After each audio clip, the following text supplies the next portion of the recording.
Berkisah tentang seorang pemuda jomblo sejati yang tiba-tiba bereinkarnasi ke tubuh seorang bayi anak kaisar yang diberi nama Noah Ararat. Noah dipastikan akan menyandang gelar pangeran kekaisaran ke-13. Gelar itu hanya diberikan kepada putra dari seorang kaisar, bangsawan di antara para bangsawan. Pokoknya Noah adalah anak yang beruntung yang tiba-tiba jadi pangeran, terlahir dengan batas level yang tidak terbatas dan sebuah cheat yang memungkinkannya menambah kemampuan orang lain yang menjadi pengikutnya. Ya, inilah dia Kijoku Tensei Megumareta Umarekara Saikyo no Chikara wa Ero yang rilis di tahun 2026.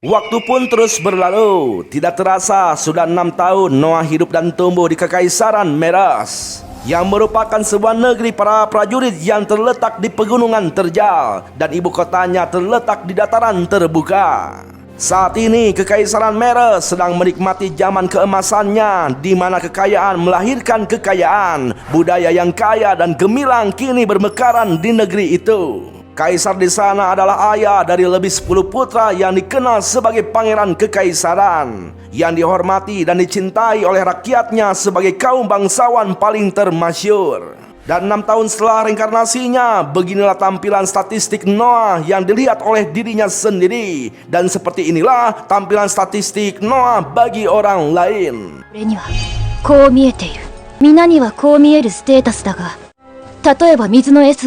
Statusnya yang pertama itu adalah tambahan yang dibuat oleh para bawahannya. Huruf S yang ditambahkan pada sihir air berasal dari Almeria, sebuah tanah yang dianugerahkan kepada Noah saat dia terlahir. Dan yang lainnya berasal dari bawahannya. Dengan kata lain, Noah bisa menjadi lebih kuat dengan mendapatkan lebih banyak bawahan. Dan hal yang paling penting, levelnya itu bisa dinaikkan tanpa batas. Di usianya yang baru 6 tahun, kebanyakan bocil lain sibuk dengan main FF. Tapi Noah nampak begitu tenang dan berwibawa. Meski begitu, kemampuan Noah masih sangat terbatas karena usianya yang masih bocil. Di sana, Noah diberitahu oleh pelayannya yang cantik dan ahli sopan santun bernama Evelyn bahwa putra mahkota dan pangeran datang berkunjung untuk menemui Noah. Noah pun tidak bisa berlama-lama lagi untuk menemui mereka berdua. Dengan penuh hormat, Noah menyambut kedua kakaknya tersebut. Kakaknya itu bernama Albert, sang putra mahkota pangeran kedua berusia 29 tahun. Dan kakaknya yang satunya lagi bernama Henry, pangeran keempat yang berusia 21 tahun, lebih tua 1 tahun dari saya. Alah bohong lu bang.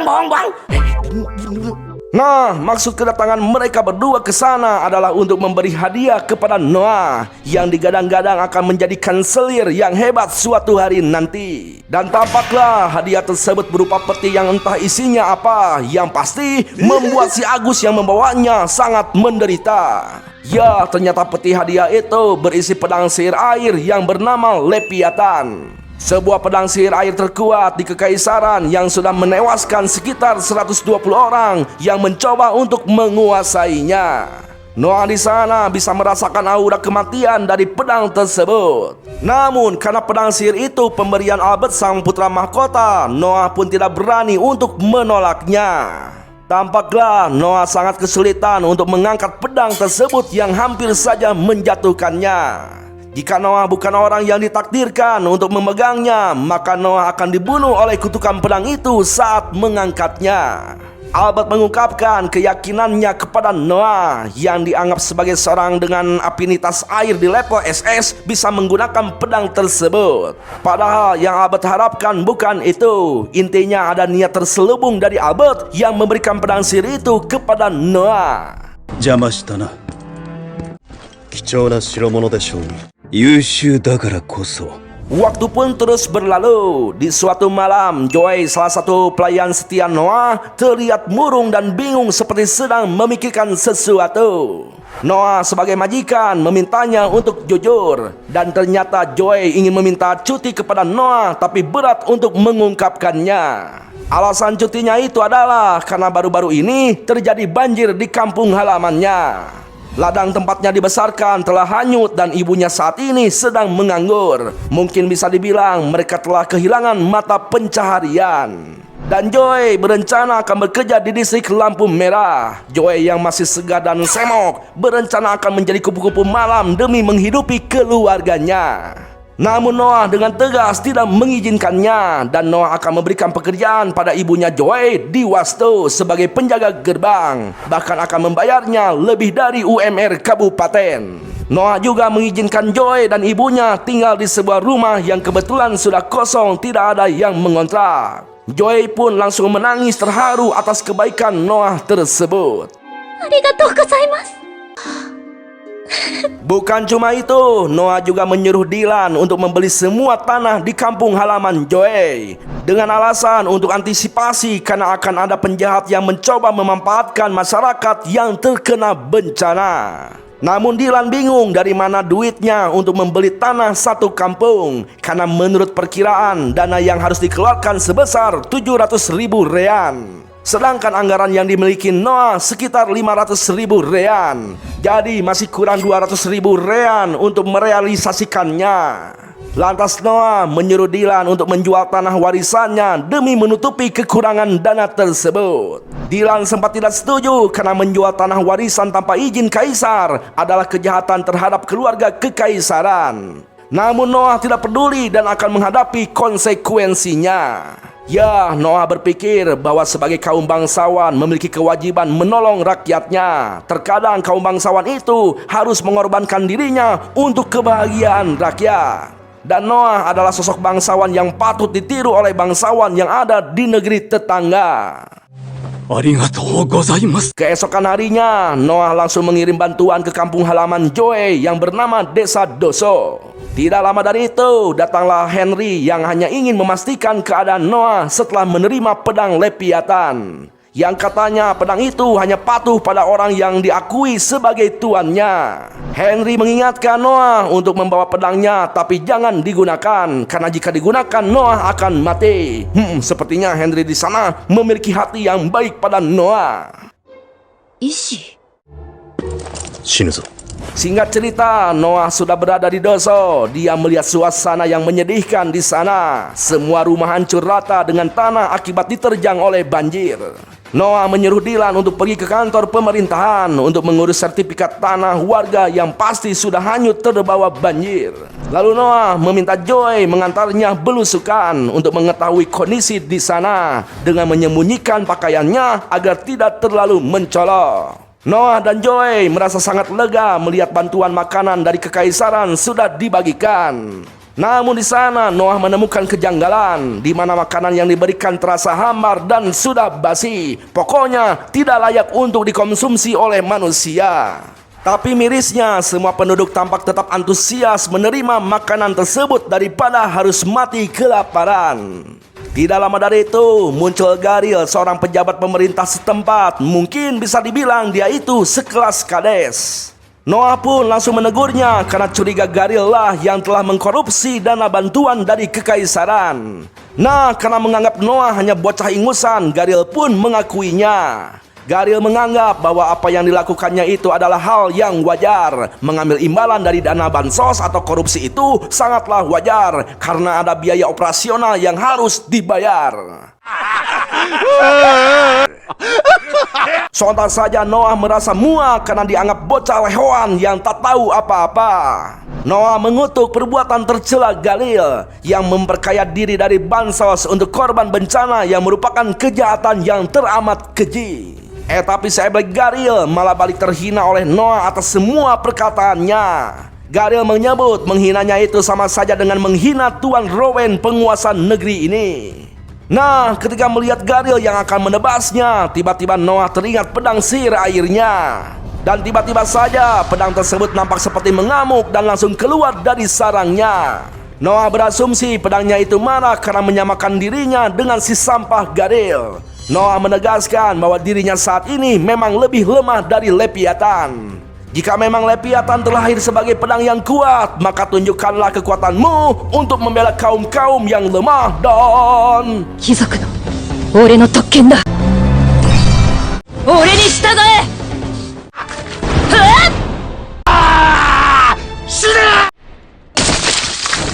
Ya, sontak saja para pasukan Garil pun tidak terima dengan kematian Garil yang dihukum oleh Noah. Mereka serentak untuk menyerang Noah yang sendirian. Namun Noah menggunakan kekuatan Leviathan untuk membuat lubang yang sangat besar di tanah. Sehingga apa yang terjadi?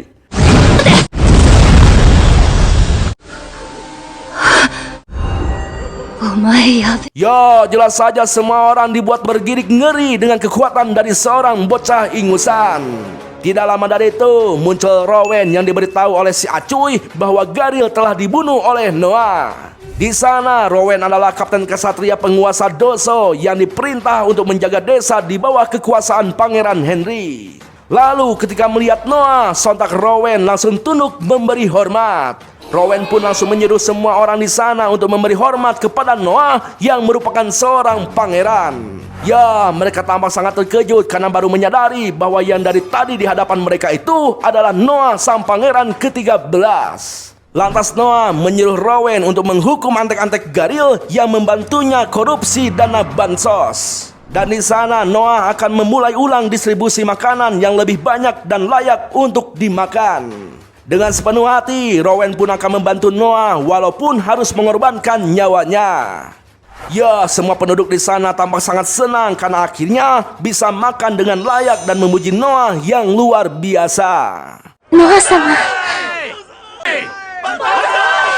Setelah kejadian tersebut, tampaklah Albert begitu kecewa karena mendapatkan laporan bahwa Noah bisa mengendalikan Leviathan. Namun, Albert sepertinya sudah merencanakan hal lain. Sementara itu, Noah memenuhi panggilan dari ayahnya. Noah sempat terkejut saat sang ayah membahas tanah warisan yang dijual oleh Noah, dan Noah siap menerima hukuman. Namun apa yang terjadi? Sang ayah malah mengucapkan rasa terima kasihnya pada Noah karena telah melakukan hal yang luar biasa demi rakyat. Dan sang ayah tidak menyangka Noah bisa tahu akan ada mafia tanah yang mengincar korban banjir. Kaisar di sana juga tahu bahwa Noah telah menguasai pedang airnya ketika di Doso. Lantas sang ayah meminta pengawalnya untuk melihat status Noah yang sekarang. Sontak saja Kaisar sangat terkejut karena status sihir air Noah yang sekarang esnya jadi 3, yang memiliki arti sangat sakti sekali. Lantas sang ayah yang merupakan Kaisar meminta Noah untuk membantu kekaisaran dengan bakatnya tersebut.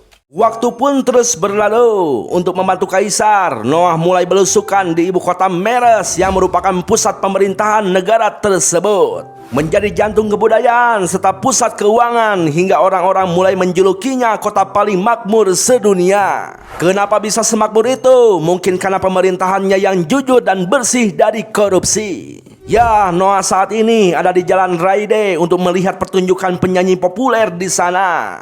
Noah berada di sana bersama Joey karena Joey diberi pekerjaan tambahan oleh Noah sebagai asisten pribadinya. Melihat si Ciwi biduan sedang membawakan lagu yang indah membuat Noah langsung suka. Penyanyi Ciwi itu bernama Alice. Noah menilai suara Alice itu memang merdu, akan tetapi tekniknya masih perlu diasah. Noah sih nggak tahu sih kalau Mas Anang. Bang, Anang yang mana bang? Nggak ada. Nah, saat sedang asik bernyanyi di atas panggung, tiba-tiba saja Alice digeruduk oleh petugas Bang Emok. Itu karena orang tua Alice punya hutang sama Bang Emok akibat tidak mau kerja dan berharap pada Judai Slit.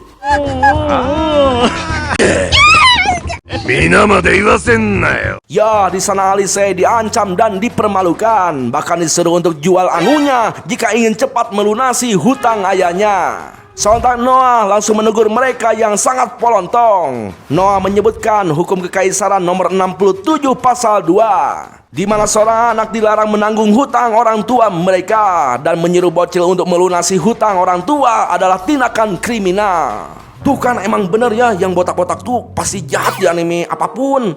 Tapi bang, gak semua botak bang. Iya, terserah lu. Nah, Agus botak yang tidak terima ingin menghajar Noah, namun tiba-tiba ya, Noah mengeluarkan pedangnya dan memberi sedikit peringatan yang membuat mereka lari terbirit-birit. Lantas Noah memberi kartu namanya kepada si pemilik panggung hiburan untuk diberikan kepada para Bang Emok yang kabur agar menghadap kepadanya. Noah juga akan menggaji Alice 25 rean per bulan agar Alice fokus menyanyi untuk mengembangkan bakatnya. Noah berjanji akan menambahkannya jika kemampuan Alice meningkat, minimal bisa masuk akademik dangdut sampai semifinal. ありがとうございます。続きを聞かせてくれ。 Setelah Noah sampai di sana, tampaklah si Agus Botak dan petugas Bang Emok lain berada di gerbang istana sambil bersimpuh untuk meminta maaf kepada Noah. Namun Noah menyuruh asistennya untuk mengusir mereka. Tidak lama dari itu, muncullah Henry, pangeran keempat yang memuji tindakan Noah karena menemui orang-orang seperti mereka itu akan merendahkan martabat kerajaan. Lantas Noah menceritakan alasan kenapa si Agus Botak dan teman-temannya ada di sana, yaitu mereka merasa bersalah setelah tahu siapa Noah saat menyelamatkan Alice. Henry langsung penasaran dengan suara biduan Alice, tapi Noah tidak akan membiarkan Alice direbut oleh Henry. Ya, Henry merasa kagum dengan semua tindakan Noah di umurnya yang masih bocil.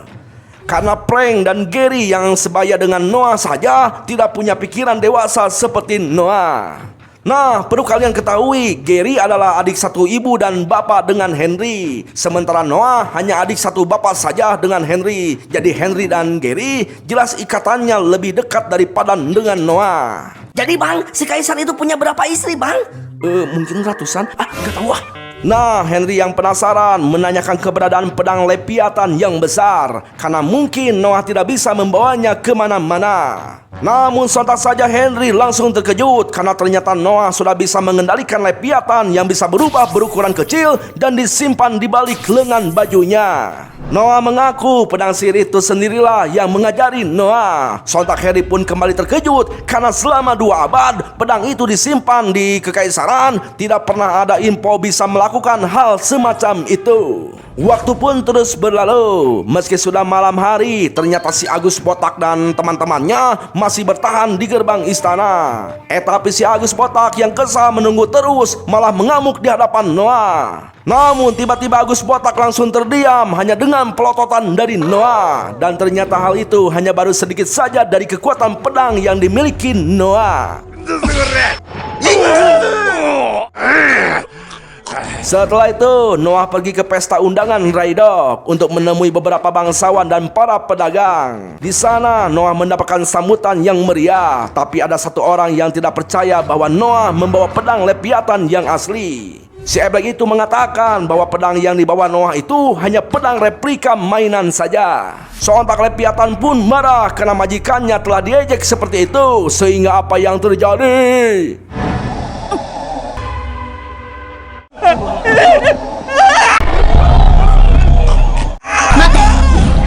Ya, hampir saja orang-orang di sana bisa mati terkena amukan Leviathan jika Noah tidak menenangkannya.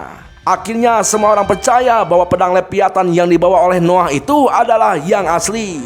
Sementara si Eblek masih tampak gemetar ketakutan dengan nasib kedepannya. Di akhir acara pesta, para tamu mengantri mengenalkan diri masing-masing kepada Noah. Yang paling menarik di sana adalah perkenalan Byron Allen, seorang kepala perusahaan PT Allen. Beliau membawa putrinya yang bernama Cindy Allen.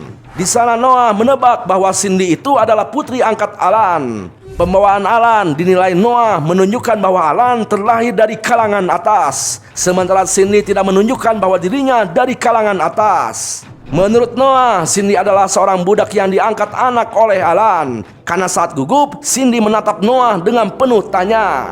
Tatapan Cindy itu adalah tatapan khas mantan budak. Ya, Allen pun mengakuinya bahwa dulu dia membeli Cindy untuk dijadikan budak, tapi karena Cindy pintar, dia mengangkatnya menjadi anak. Selain itu, ada alasan lain Noah bisa tahu Cindy bukan anak kandung Allen, di mana Cindy selalu waspada dan melindungi Allen saat Noah mengancamnya dengan pedang.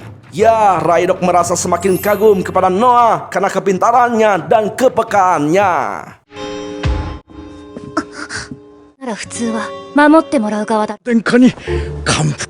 Keesokan harinya, Noah kembali belusukan untuk memantau kegiatan masyarakat di sekitar ibu kota. Kebetulan di sana Noah bertemu dengan Oscar, pangeran ke-8. Di sana Oscar merasa sangat kagum dengan kesederhanaan Noah yang sebagai pangeran malah jalan-jalan tidak memakai kereta. Lantas Oscar mengajak Noah untuk berburu harta karun di Jalan Cobat, sebuah jalan di mana banyak toko barang antik. Bukan hanya barang asli, barang antik palsu pun banyak ditemui di sana.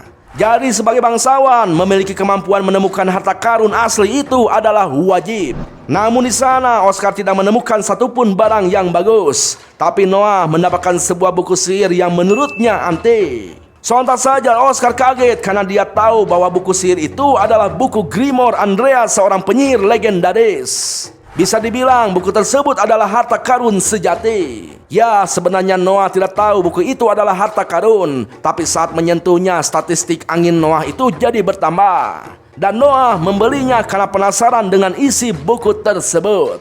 Lantas Noah langsung mengetesnya dengan kekuatan pedang sihir. Lalu tiba-tiba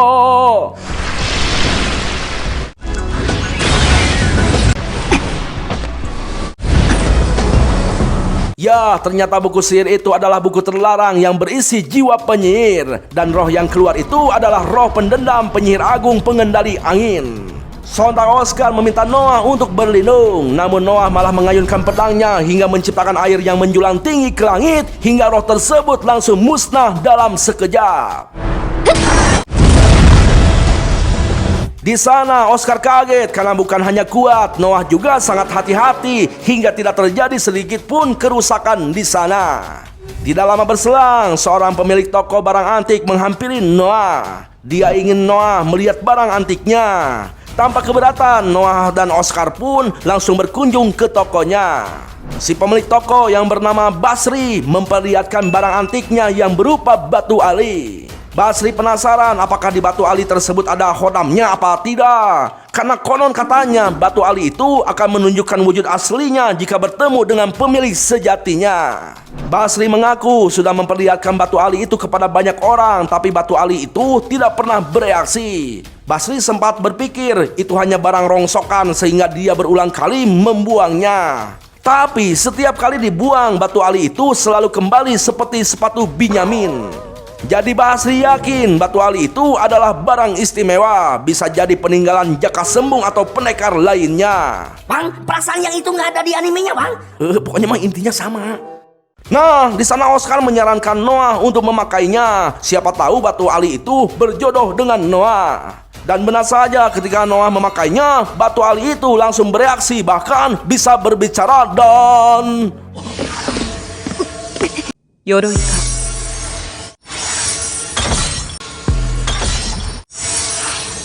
Ya, ternyata wujud asli dari batu ali itu adalah baju Jirah. Namun anehnya tidak menambah statistik Noah.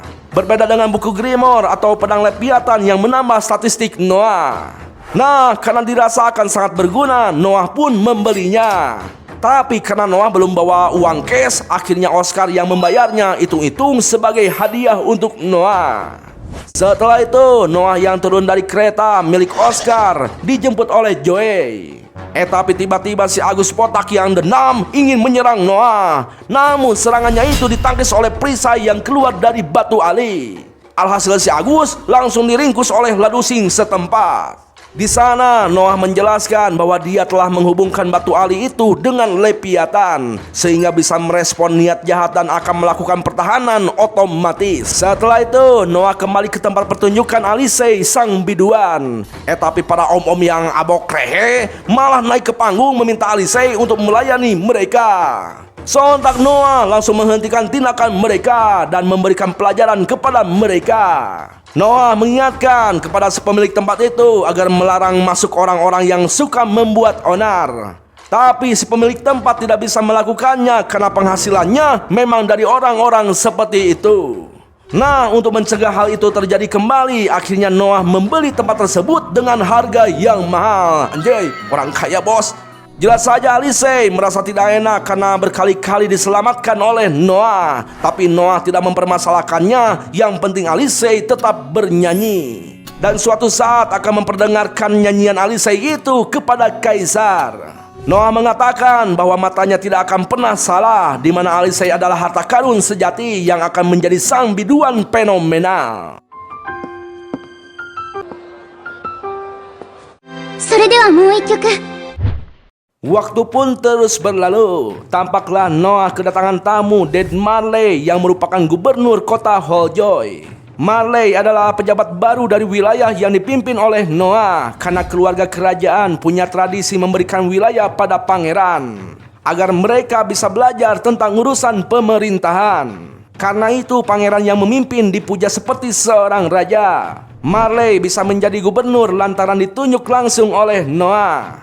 Marley ditugaskan kaisar untuk menangani banjir di Holljoy, tapi tidak berjalan lancar. Wilayah Holljoy adalah penghasil gandum yang subur, tapi keberadaannya tepat di tikungan sungai besar. Jadi tidak heran jika wilayah itu sering terkena banjir bandang karena luapan air sungai. Alasan Marley ditugaskan menangani banjir karena Marley lahir di Almeria, wilayah klan air. Marley diharapkan bisa menstabilkannya, tapi kenyataannya tidak begitu.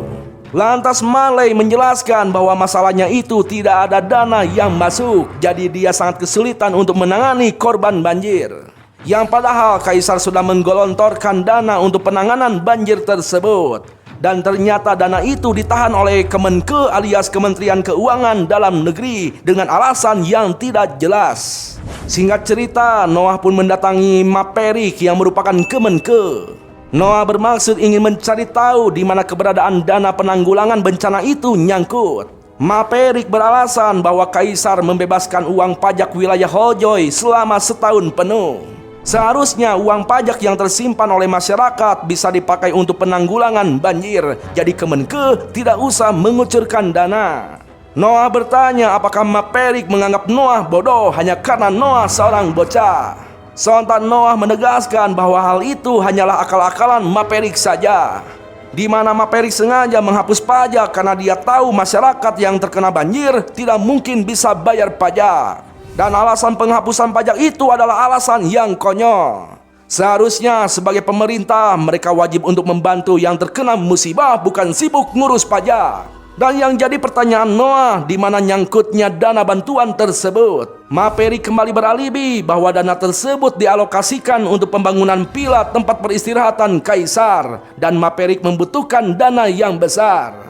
Tapi menurut Noah, sang kaisar tidak sebodoh itu membangun villa atau umroh di saat rakyatnya terkena bencana. Dan tindakan Maperik itu sama saja dengan tindakan kejahatan terhadap kaisar. Sontak Maperik pun tidak bisa berkutik lagi dan langsung mencairkan dana yang akan dikorupsinya tersebut. 陛下に俺が直訴してきた方がいい。誤解でございます。すぐに北条に予算を最優先だ。はい。Ya, di sana Marley tidak menyangka ternyata Noah yang sekecil itu begitu hebat mampu memainkan kata-kata yang bisa menekan Maperik hingga tidak berdaya. Tidak lama kemudian, Noah mendapatkan panggilan khusus dari kaisar. Di sana kaisar memuji hasil kerja Noah yang berhasil membongkar kebusukan menterinya. Sontak Noah kaget pada hal-hal itu baru saja terjadi, tapi informasinya sudah sampai ke kaisar. Menurut kaisar, informasi adalah senjata dan Noah harus membiasakan diri untuk mengasahnya. Jadi sebagai pemimpin, Noah bisa tahu dengan cepat masalah yang ada di negaranya, bukan malah pura-pura kaget tiba-tiba ada kebun sawit hektaran. Ya, kaisar merasa bangga karena orang seperti Noah itu sudah sangat langka bisa melakukan hal yang benar dengan santai di antara para penjilat. Mengingat Noah sudah menguasai Leviathan yang punya sejarah kelam, kaisar menunjuk seorang ahli pedang terhebat kerajaan untuk mengajari Noah sebuah teknik menggunakan Leviathan. Beliau bernama Nobel yang konon katanya tidak ada yang bisa menandinginya, jadi Noah harus belajar dari Nobel. Tidak lama, Nobel langsung mengajak Noah untuk duel. Nobel ingin mengamati bakat yang dimiliki oleh Noah, dan Noah diminta untuk menyerang sesuka hatinya. Sontak Noah langsung menyerang, dan ternyata ingatan Leviathan mengalir masuk ke ingatan Noah, sebuah ingatan dari semua pemilik sebelumnya.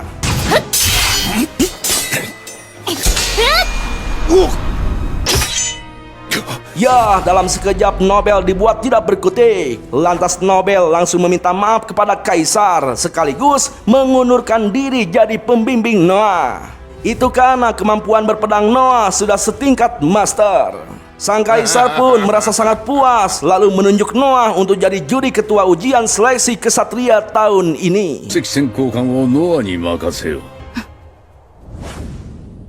Nah, perlu kita ketahui, ujian seleksi kesatria adalah acara tahunan yang diikuti peserta dari seluruh penjuru kekaisaran.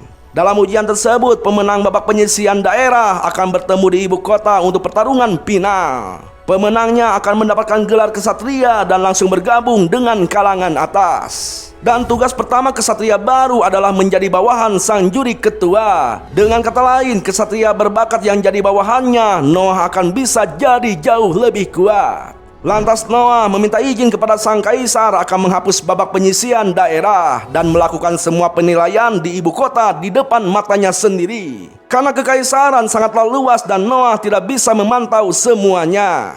Alasan Noah seperti itu karena untuk menghindari kecurangan, di mana sudah menjadi hal umum orang yang benar-benar berbakat akan kalah oleh mereka yang punya uang atau punya orang dalam. Maka dari itu Noah tidak mau itu terjadi, apalagi orang yang menjadi kesatria hasil dari menjual sawah orang tuanya. Singkat cerita, Noah pun mengabarkannya kepada Joy agar lebih banyak mengirim orang dari desanya untuk ikut seleksi. Tapi pengakuan dari Joy, meski seleksi daerah sudah dihapuskan, desanya tetap hanya bisa mengirim 1 orang peserta karena terkendala biaya yang mahal. Lebih jelasnya, mereka tidak mampu membayar biaya perjalanan dan penginapan. Bisa mengirim 1 orang pun itu hasil dari patungan 1 desa. Ya, mengetahui hal itu, Noah berjanji akan menanggung semua biaya perjalanan dan penginapan untuk semua peserta. Noah juga menugaskan Dailan untuk membeli semua rumah kosong di ibu kota. Dan jika tidak cukup, Noah akan membangun asrama untuk tinggal sementara para peserta. ご主人様、すごい。かしこまりました。 Hidup Noah, hidup Noah, hidup Noah. Berisik-berisik lu. Tapi bang, andai saja Noah ada di Konoha, pasti sejahtera bang. Yang benar juga sih. Nah, untuk masalah makan, Noah akan membuka dapur MBG bekerja sama dengan para pengusaha. Noah memilih Alan yang merupakan pengusaha besar untuk membuka dapur MBG. Tapi estimasi biaya yang diberikan bakal merugikan Alan. Itu karena tidak sesuai dengan anggaran. Noah mengendus bahwa Alan seperti itu karena ada niat yang lain. Noah pun langsung menyeloknya apa yang diinginkan Alan. Alan pun mengaku bahwa dia ingin memasukkan ciwi kenalannya di seleksi pelayan istana.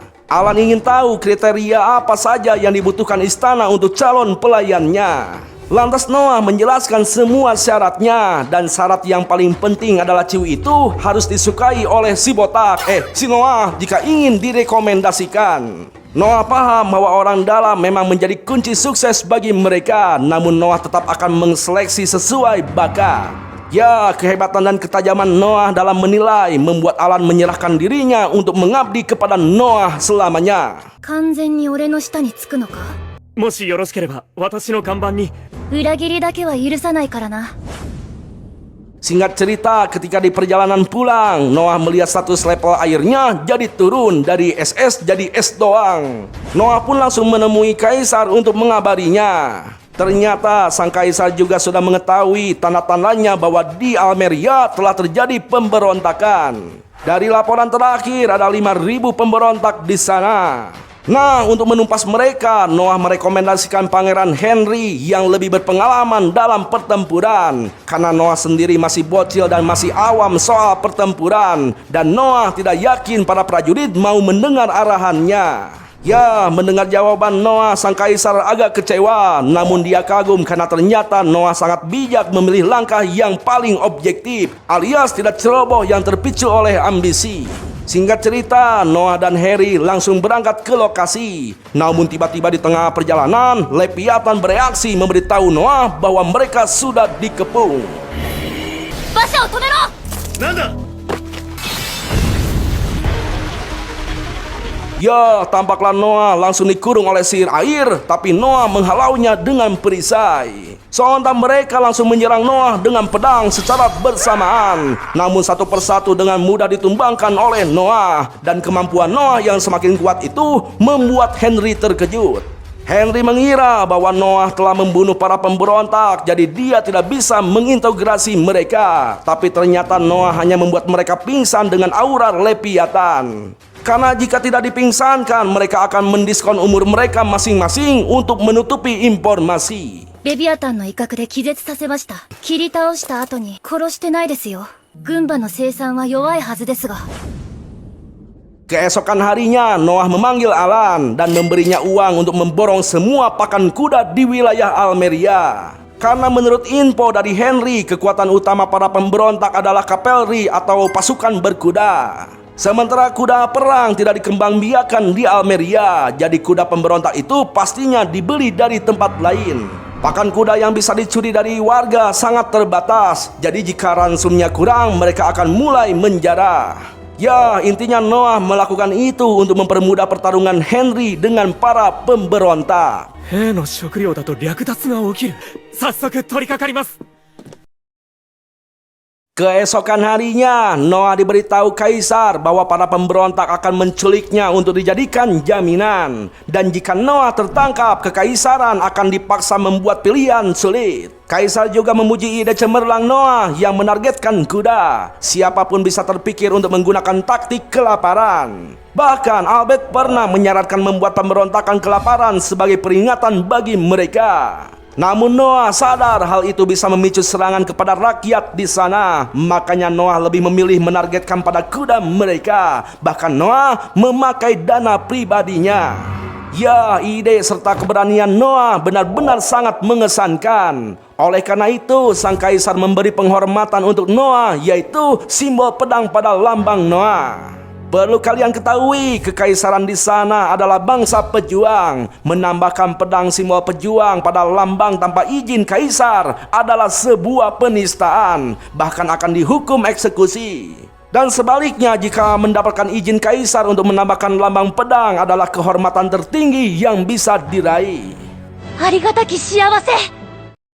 Setelah itu, tampaklah Alan mencegat Noah untuk melapor bahwa hanya ada sedikit jenis pakan yang dirancang untuk diangkut. Dan mereka tahu rute pengirimannya, jadi tidak sulit untuk memborongnya. Lalu Alan juga melaporkan tentang Karpun, si pemimpin pemberontak, bahwa Karpun sangat gigih dan akan melakukan apapun demi tujuannya. Selain itu, Noah juga mendapatkan laporan dari kesatria yang terluka parah bahwa pemberontakan telah pecah di Almeria. Ya, prajurit itu bertugas sebagai pemimpin pasukan di Adora, Almeria. Atasannya sudah memulai perlawanan, tapi si prajurit menolaknya dan memilih kabur untuk melapor kepada Noah. 分かった。よく知らせてくれた。下級の報告とはこれか。手当を。はい。それと500。 Atas keberaniannya itu, si prajurit tersebut mendapatkan imbalan 1000 rean dari Noah. Jelas saja Alan tidak mengerti kenapa Noah memberikan imbalan sebanyak itu, padahal informasinya sudah tidak berguna untuk Noah. Noah berkata memang ada benarnya, namun berkat keberaniannya yang berusaha melapor meski nyawanya terancam, Noah harus menghargai loyalitasnya. 答えてやらねばなるまい。 Tidak lama dari itu, muncullah Joy menemui Noah dengan muka yang pucat dan langsung menyerahkan uang 500 rean kepada Noah. Joy mengaku uang itu pemberian dari seseorang yang tidak dikenal sebagai imbalan jika Joy bisa membuat Noah tepar dengan obat tepar yang dibawanya. と言っていました。 Joy memberitahu Noah karena tidak akan pernah mengkhianatinya karena Noah sangat berjasa di hidup Joy. Jadi mana mungkin Joy bisa menjahatinya. Sebenarnya Joy mendapatkan ancaman dari mereka, namun ia rela mati jika demi Noah. Ya, atas keberanian dan kesetiaan Joy kepadanya, Noah memberikan imbalan 5.000 rean, 10 kali lipat dari uang yang diberikan oleh si pemberontak. Seketika Joy langsung menangis terharu karena dia tidak mengharapkan uang itu, dan Joy semakin mengagumi sang pangeran yang selalu dermawan. Namun Joy sontak kaget ketika Noah akan meminum obat tersebut, bahkan menyuruh Joy untuk membawanya kepada mereka saat tertidur. 何をおっしゃって、ご主人様。 Singkat cerita, Noah sudah tersadar berada di sebuah kereta barang dengan tangan dan kaki yang terikat kencang. Tapi untungnya Noah sudah menyembunyikan Leviathan dan mereka juga tidak mengambil batu ali miliknya. Sehingga Noah bisa melepaskan diri dengan mudah tanpa bantuan siapapun. Lantas Noah memerintahkan Leviathan untuk menunjukkan ingatannya, yang ternyata ingatan Leviathan menunjukkan Noah yang tertidur disekap oleh beberapa orang, sementara Joy berhasil melarikan diri dari mereka. Setelah paham situasinya, Noah langsung meloncat dari kereta. Namun para pemberontak tidak merasa takut sedikit pun, karena di mata mereka Noah itu hanyalah bocil lemah. Tapi dugaan mereka itu salah besar. Noah membantai satu persatu dari mereka bersama Leviathan.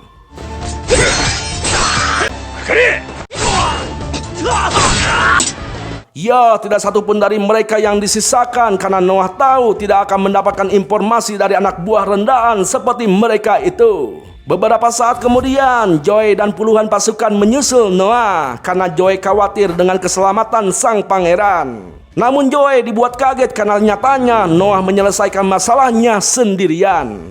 Lantas Noah menyuruh pemimpin pasukan untuk mengurus para pemberontak yang sudah dibantai Noah. Salah satu dari mereka menjatuhkan belati yang hampir disentuh oleh prajurit, tapi segera dicegah oleh Noah.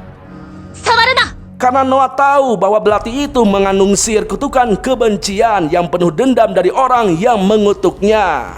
Dan terlihat jelas oleh Noah kutukan itu disematkan oleh Karpun. Sehingga Noah langsung bertindak menggunakan Leviathan untuk menyerangnya dengan memakai dendam yang ada di belati dari jarak yang sangat jauh sehingga... Nara, misete miro.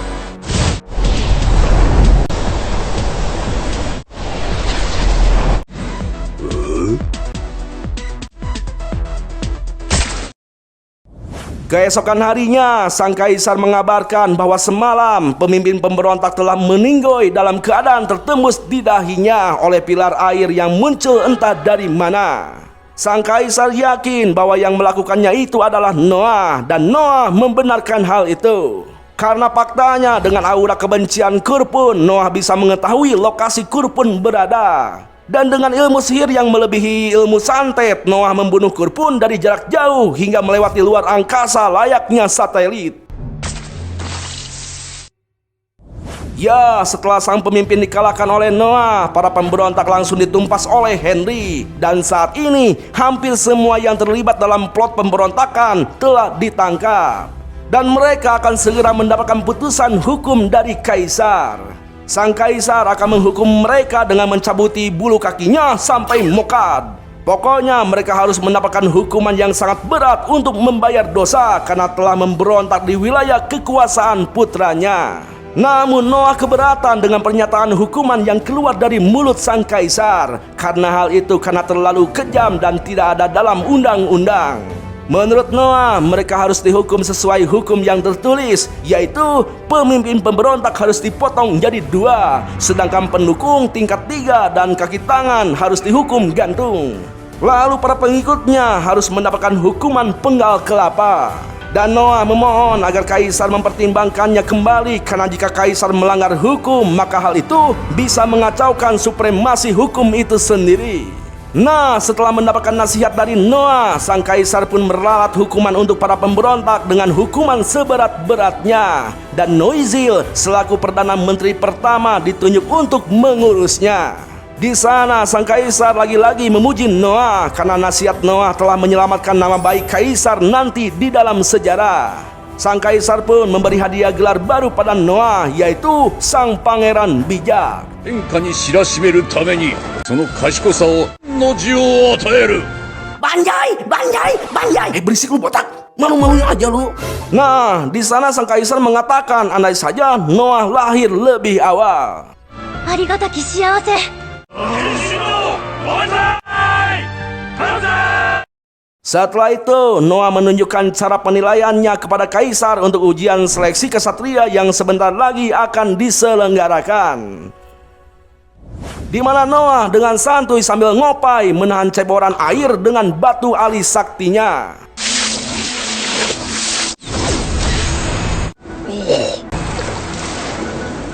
Noah menjelaskan bahwa dia akan meminta peserta untuk menyerangnya dan menilai mereka dari seberapa dekat serangan itu kepada Noah. Ya, meski mengurangi beban Noah dan memudahkan proses penilaian, namun hal itu bukan tanpa resiko. Sang kaisar khawatir ada peserta yang sanggup menembus pertahanan Noah. Tapi dengan tegasnya Noah mengaku bahwa dia sudah siap menghadapi resiko apapun. Seketika sang kaisar tersenyum sambil bergumam, "Edan kieu anak aing." Sore hari menjelang malam, tampaklah sang kaisar dikritik oleh Noizil perihal perkataan andai saja Noah lahir lebih awal di depan umum. Namun menurut kaisar hal itu bukanlah masalah, karena Noah bukan hanya menasehatinya tapi menghabisi musuh tanpa perlu pergi ke medan tempur. Dan hal itu belum pernah terjadi di masa hidupnya. Selain itu, sang kaisar yakin bahwa sepertinya pedang sihir Noah punya kekuatan yang mengerikan. Oleh karena itu, sang kaisar menyuruh Cruz untuk membawa segel asli Leviathan yang sebenarnya tidak boleh dibuka. Tapi mungkin akan beda ceritanya jika Noah yang melakukannya. あるいはあれを運び出せではならぬとある。 Waktu pun terus berlalu. Tibalah hari di mana ujian seleksi kesatria akan dimulai. Ujian tersebut adalah acara tahunan terbesar di Kekaisaran Meres, yang berarti prajurit. Di Kekaisaran Meres alias negara para prajurit, kekuatan militer adalah satu-satunya jalan meraih kesuksesan. Dan nasib itu ditentukan lewat ujian seleksi kesatria. Ya, ujian tersebut menarik perhatian banyak orang, apalagi ujian saat ini terasa lebih spesial. Karena seorang pangeran turun langsung jadi ketua juri, dan hal itu merupakan kejadian pertama kali dalam sejarah. Tampaklah semua masyarakat membanjiri arena demi melihat sosok pangeran yang dijuluki Pangeran Bijak.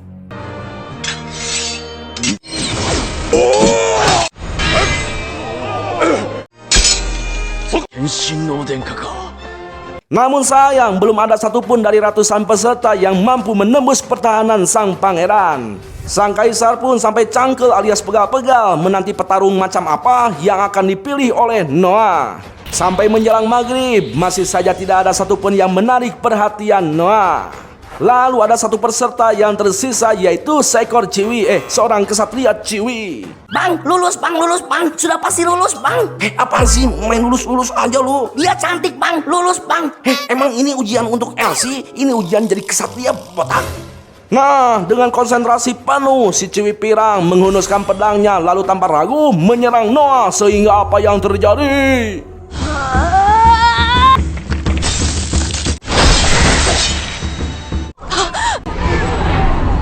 Ya, pedang tajamnya mampu menembus perisai Noah dan melukai tangan kanan Noah, sehingga para prajurit langsung menangkapnya. Semua penonton yakin bahwa si pirang akan mendapatkan hukuman berat karena berani melukai sang pahlawan. Gak bisa bang, dia harus lulus bang. Berisik botak, kita lanjut dulu. Nah, sungguh tidak disangka para warga dan para tetangga dibuat terheran karena ternyata Noah mengampuni, bahkan menyatakan bahwa si pirang yang bernama Shirley telah lolos dari seleksi kesatria. Hidup Noah, hidup Noah, hidup Noah. Bisik-bisik, malu-maluin aja lu. Dia itu pasti lulus bang. Ya emang udah lulus, Sat. Nah, singkat cerita, Shirley langsung menghadap pada Pangeran Noah yang langsung memuji jirah yang dipakai Shirley. Shirley mengaku bahwa jirah itu adalah warisan turun-temurun dari keluarganya. Lantas Noah memerintahkan calon kesatrianya itu untuk menyerangnya kembali. Dan tanpa ragu, Shirley pun langsung menyerangnya dengan kekuatan penuh seperti tadi. Namun serangannya yang sekarang itu tidak sedikit pun bisa menembus pertahanan Noah. Lantas Noah menegaskan jika sudah dinyaankan alias sudah serius, sebenarnya serangan apapun termasuk dari Shirley bisa ditangkis dengan mudah oleh Noah. Noah pun menyebutkan alasan Shirley bisa lolos dari ujian seleksi. Ternyata karena Shirley punya mental baja. Lebih jelasnya, Shirley tidak ragu mematuhi perintah Noah meski perintah itu untuk menyerangnya. Sontak Shirley bersumpah akan setia kepada Noah seumur hidupnya, bukan sama si botak. Bang, gak boleh gitu bang. Kalau berisik lu. Nah, setelah Shirley bersumpah setia menjadi bawahan Noah, Shirley menjadi orang yang paling banyak menaikkan status Noah. Karena kita tahu semakin banyak bawahan, maka Noah akan semakin overpower. Tidak lama dari itu, Joey membawa dokter kekaisaran yang bernama Goodtrot untuk mengobati luka Noah. Shirley merasa kagum melihat cara dokter Trot mengobati Noah karena di kampungnya tidak ada dokter. Jadi tidak heran jika Shirley seperti itu. Shirley mengaku bahwa di kampungnya itu jika ada yang sakit hanya diobati oleh air doa atau dijampe-jampe oleh sesepuh untuk mengusir penyakitnya. Kadang banyak juga yang sakit medis disangka diguna-guna atau kerasukan jin ifrit. Ya, Noah merasa miris mendengar hal tersebut. Sudah terbayang bagaimana terbelakangnya orang-orang di kampung Shirley. Oleh karena itu, Noah menyuruh Shirley untuk membawa orang paling cerdas dan rajin di kampungnya untuk menghadap kepadanya. Noah juga meminta Trot untuk mendidik orang-orang yang akan dibawa Shirley menjadi muridnya agar mereka menjadi dokter. Untuk masalah biaya pendidikan dan tetek bengek lainnya akan ditanggung oleh Noah. ありがとうございます。 Keesokan paginya, terlihat Shirley mulai bersiap-siap mengenakan baju jirahnya. Lurus bang, lurus bang, lurus bang. Iya bener, lurus itu mah lurus. Iya lanjut.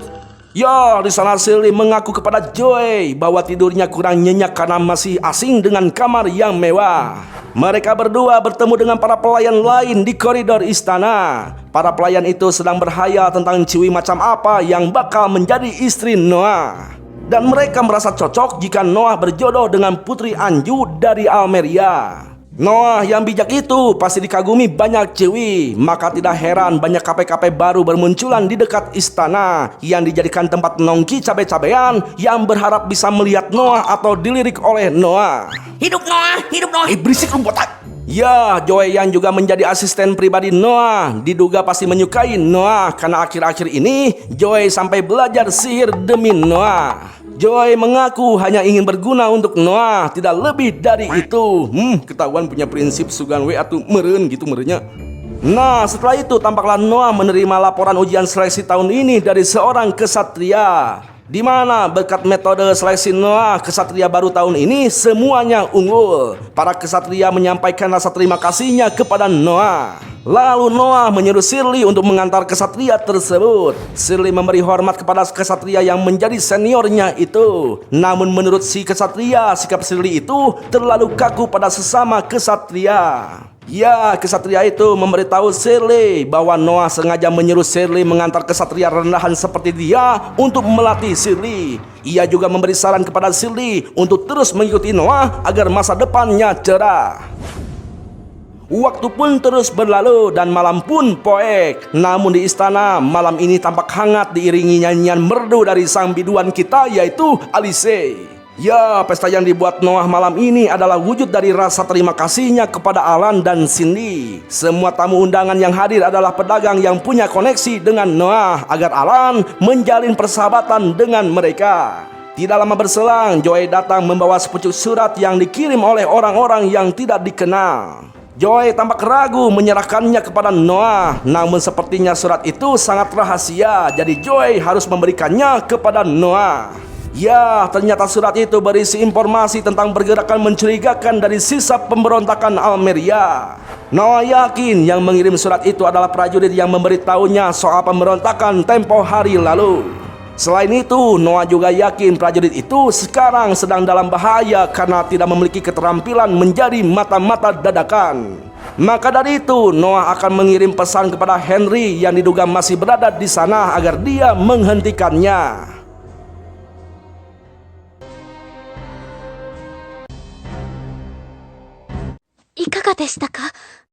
Ya, seperti dugaan Noah, prajurit itu telah ketahuan dan disiksa karena menolak untuk buka mulut. Tapi untungnya pasukan Henry berhasil menyelamatkannya meski kondisinya masih belum sadarkan diri. Di sana Noah menyalahkan dirinya sendiri karena kurangnya informasi, jadi dia terlambat untuk menghentikannya. Noah berpikir seandainya dia mempraktekkan pelajaran dari Kaisar tentang informasi adalah senjata, mungkin Noah bisa menyadarinya lebih cepat untuk menghentikannya. Nah, untuk menebus kesalahannya, Noah akan keluarkan biaya sebesar apapun untuk menyelamatkan prajurit setia itu agar tidak mati. Setelah itu, Noah pergi ke sebuah toko harta karun yang dikawal oleh Shirley. Noah berada di sana berniat mencari hadiah untuk Henry yang berhasil meredakan pemberontakan. Semua harta karun yang berkualitas dipamerkan oleh pemilik toko kepada Noah. Namun hanya satu yang menarik perhatian Noah dari banyaknya harta karun, yaitu sebuah patung dewi yang terbuat dari kaca. Patung tersebut adalah karya peninggalan pengrajin dewa bernama Lindsay. Nah, karena tekniknya sudah punah, jadi hanya ada 2 patung dewi seperti itu di dunia ini. Mengetahui patung itu sangat berharga dan bernilai tinggi, Noah pun langsung membelinya dengan harga yang sangat mahal. Tidak lama berselang, tampak Oscar juga mengunjungi toko tersebut. Perhatian Oscar langsung tertuju ke patung dewi itu.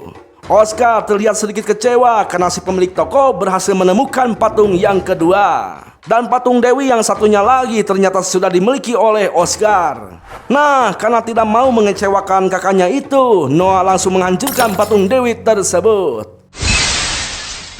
Tujuannya agar patung dewi itu hanya tinggal ada satu di dunia, yaitu milik Oscar seorang. Noah menyadari dengan begitu patung Dewi milik Oscar nilai harganya akan semakin meroket. 放置入りした後のことだよ。二つあるでは大違いだからな。 Ya, di sini Shirley sedikit menyayangkan harta karun tadi malah dihancurkan oleh Noah. Namun menurut Noah itu hanyalah benda mati dan harta karun sesungguhnya adalah mereka yang bertaruh nyawa demi membawakan Noah informasi. Mereka bekerja keras demi memenuhi harapan Noah dan mereka bersumpah setia kepada Noah. Bahkan mendedikasikan segalanya agar bisa berguna untuk Noah. Lebih jelasnya harta karun sesungguhnya itu adalah manusia termasuk Shirley. お前とかな、学んだようじゃないか。私も？私、Waktu berlalu begitu cepat, tidak terasa 6 tahun telah berlalu. Dan Noah si pangeran bijak saat ini sudah berumur 12 tahun. いってらっしゃいませ。あ、 Yo, segitu dulu bro ceritanya. Gimana, masih mau lanjut gak? Pokoknya mah ya pemirsa, jangan lupa like dan subscribe-nya ya supaya Bang Ultanya makin semangat untuk membuat konten-konten terbarunya. Pokoknya mah ya setiap konten yang ditonton, ambil baiknya, buang buruknya. Terima kasih telah menonton ya pemirsa. Sayonara, goodbye. Ingat jangan lupa bahagia ya pemirsa.